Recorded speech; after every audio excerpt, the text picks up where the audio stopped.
Well,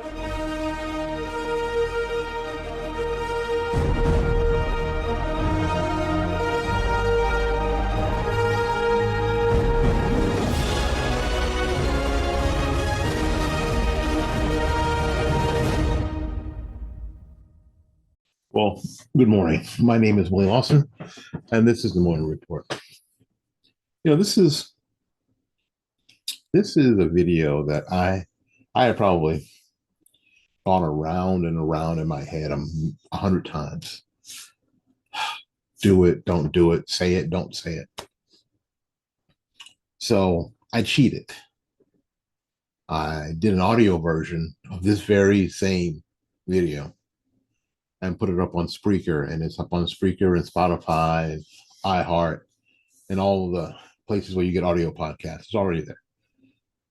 And then I spent another couple of days just mulling over in my head whether I should do this video or not. And once I get into it, you're going to understand why that is. Because it is the most sensitive subject that you can possibly cover. It's more sensitive than race. It's more sensitive than abortion. It's rape. And I know that the YouTube algorithm, once it hears the word rape, that's not called something else, it's going to shove this down into the never to be seen category. But what I hope is that a lot of people who watch my videos will make sure that doesn't happen by watching it and sharing it, commenting, make the YouTube algorithm fight with itself. Because I think this is a very important video, one of the most important videos that we've done here on the channel. So we're just going to get started. The title of the video is "Hope is Not a Safety Strategy," because rape is the most brutal crime a human being can commit against another. It's not a misunderstanding. It's not a social mishap. It's not a bad night. It's a violent theft of bodily autonomy that can scar a person forever. Any serious conversation about this subject has to begin right there and return there, or it becomes dishonest. The horror of rape is precisely what we cannot afford to lie about how it happens. And yet, that's exactly what we're doing. Because we've spent years telling young women that empowerment is enough, that confidence is somehow protection, and that social norms will restrain bad actors. And if their intentions are pure, then the world will meet them halfway. Those messages may feel compassionate, they may feel progressive, and they may feel kind, but they are dangerously incomplete. This isn't an argument against women. No. This is an argument against comforting lies. Because the world doesn't run on intentions. So there is a persistent idea sold to young women, especially on college campuses, that danger is largely a myth, that the predators are rare outliers, and that social environments are governed by shared values and enforced norms. The implicit lesson is simple. If you belong, you're going to be safe. And that lesson collapses the nanosecond that someone decides not to follow the rules. Predators don't announce themselves. They don't wear warning labels. They don't wait for consent workshops to finish. They look for opportunity, vulnerability, and ambiguity. They look for isolation. They also look for impairment. They look for people who are assuming that the room and the area is safe. And that's not cynicism. That's observation. because human behavior follows incentives. It always has, and it always will. Now, I'm going to talk about the example that people are most uncomfortable with because it cuts too close to home. Too many people have found themselves in similar situations. And this example is that a young woman gets blind drunk at a fraternity party. Now, when I was attending Florida State University, Rush Week was one of those times where all the fraternities and sororities had parties on a Friday or a Saturday. And you would just walk up and down the street, really, a fraternity or sorority row. And especially, guys doing fraternity, you just walk in and hang out and say hey and have a bunch of beer or whatever. And of course, those places enjoyed having the girls show up because if the girls showed up, the guys would show up, right? And sometimes some of these young ladies who maybe the first time they'd been away from home or whatever would get just freaking blind drunk at some of these parties. Most of the time, because they were young, they were surrounded by people that she didn't really know all that well. Some people from her dorm or whatever that she had just met. She's impaired. And when you're that and for those of you who I don't know have never imbibed, your judgment is compromised. Your ability to read intent, assert boundaries, or get yourself out of a bad situation is significantly reduced. So at some level, whether consciously or not, she's hoping that everyone around her was raised better than she was. She is trusting that social norms, decency, will do the work that her awareness can no longer do. And that hope is not immoral, but it's not protection.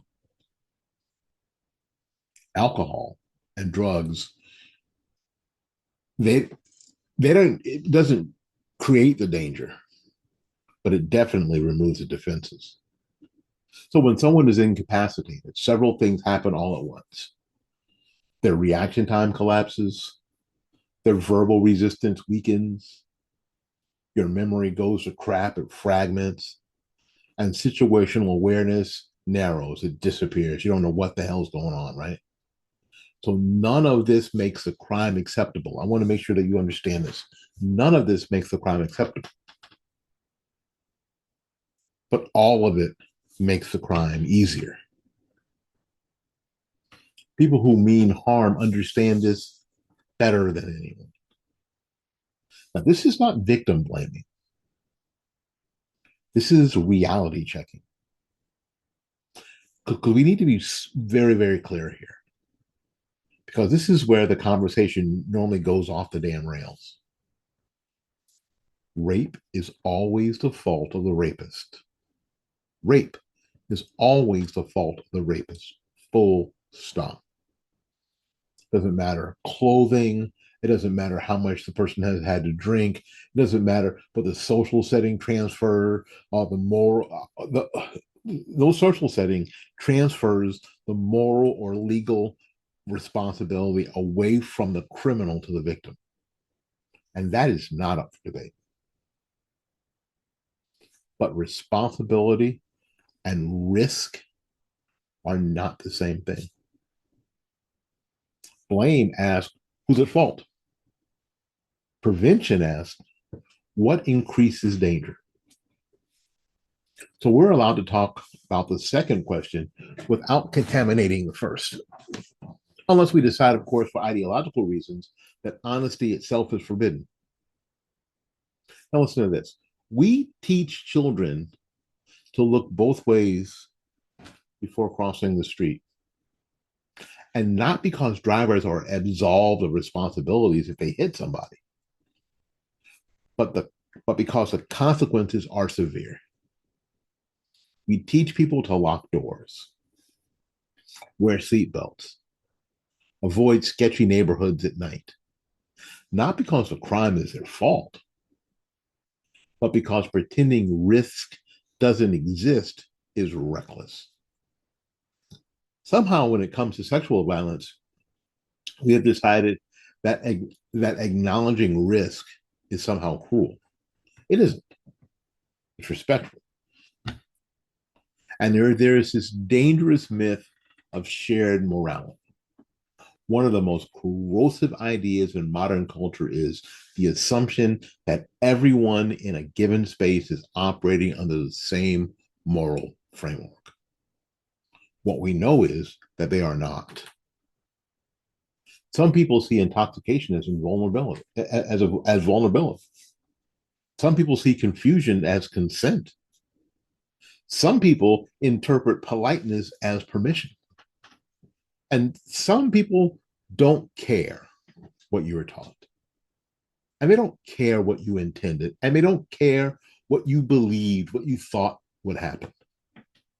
So teaching young women to assume shared restraint is not empowerment, it's exposure. Because I don't know if you know it or not, the world is not staffed entirely by decent people.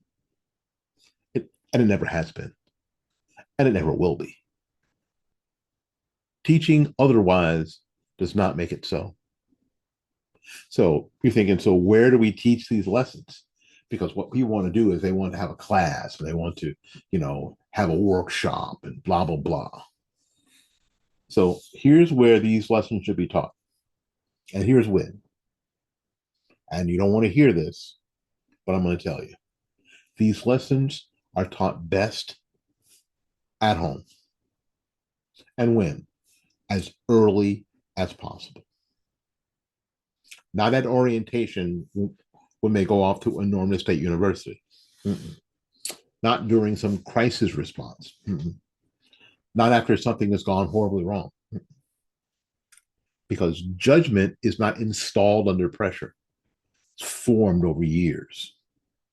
So if a young woman reaches adulthood believing that authority will always intervene, that politeness will outrank safety, that discomfort just should be ignored, or that intoxication is somehow socially neutral, those beliefs did not originate at the party. They were never corrected or were somehow actively reinforced long before that. Because schools can teach rules. The culture can teach slogans. Institutions can teach procedures. But only families can teach judgment. Now, this is going to mean some awkward conversations. That means warning that means warnings that kids will roll their eyes at. Oh, God. That means parents will being willing to sound uncool, restrictive, or overly cautious. A long time ago, when I was working with the school, there was a parent there who had a couple of kids who I thought were great kids. And I asked him, this was before my wife and I had our son. I said, how do you and your wife have such great kids? And he told me a couple of things. He said, listen, one of the first things he said was that if it's not cute when they're 5, it's not cute when they're 2. And other people will say, oh, that's fine, it's cute, blah, blah, blah. And then 2 years later, or 3 years later, when the child's doing the very same thing, now it's not cute, now it's a problem. I said, okay. And he said, listen, this is the thing that was chilling. He said, do not let other people raise your children. He said, whether it be the daycare, or whether it be neighbors or relatives or whatever, do not let other people raise your children. He said, Willie, this is true. And it's true. He said, every night, somebody gets a knock on their door from the police department or the sheriff's department asking a parent to come identify the body. And he said, if that happens, the only people that will be there, he said, will be you and your wife. None of the people who said, oh, it's fine, you're being too strict. No, none of those people will be there. It'll just be you and your wife. And I'm telling you, that struck like thunder in my soul. Now, we hadn't had a son yet. We hadn't had a child yet, but that struck like thunder in my soul. And from then on, I have always had a place in my heart and my spirit for parents who lose children. So I was like, wow. So of course it's going to mean again some awkward conversations.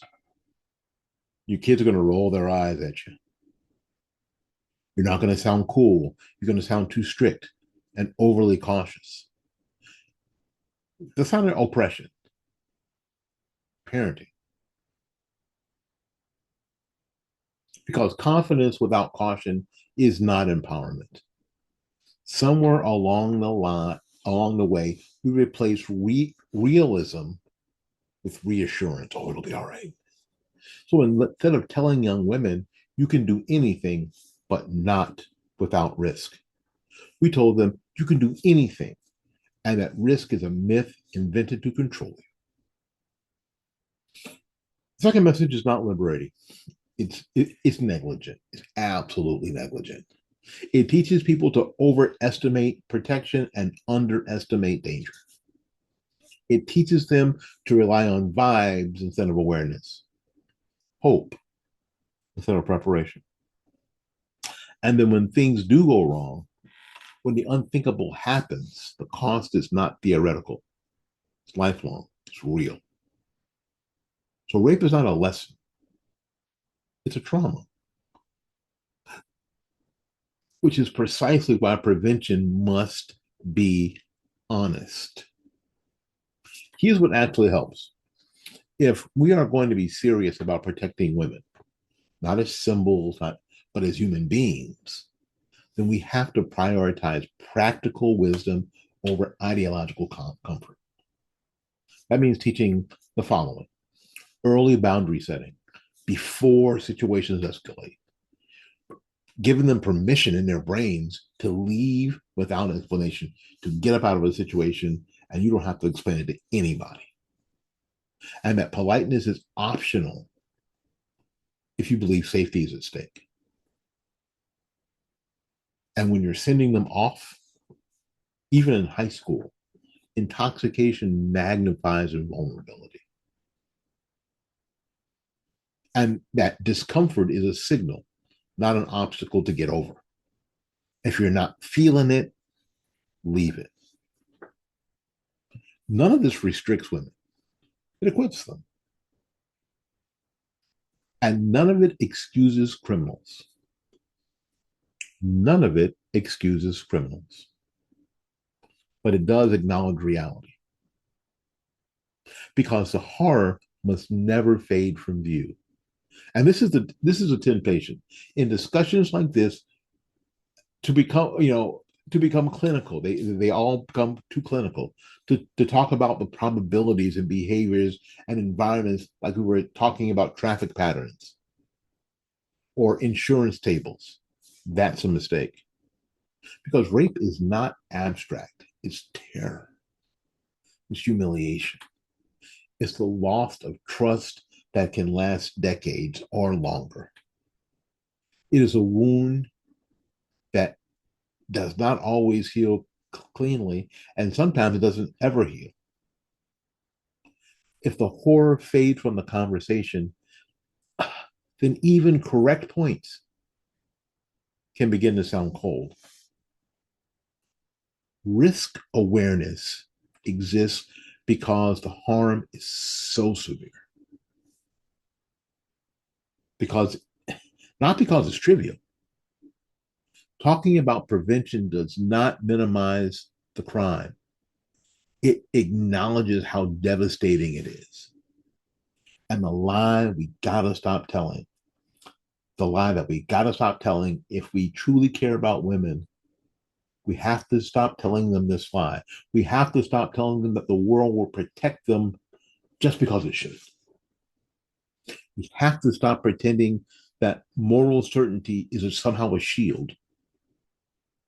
We have to stop confusing empowerment with invulnerability. Hope is a virtue, but hope is not a safety strategy. Preparation is. Teaching young women to understand the world as it is, not as we wish it were, is not cruelty. It's an act of love, it's an act of care. And yes, it is uncomfortable. But frankly, the alternative is much, much worse. Because the cost of getting this wrong is not offensive, it's trauma. And that's the price that no slogan is worth paying.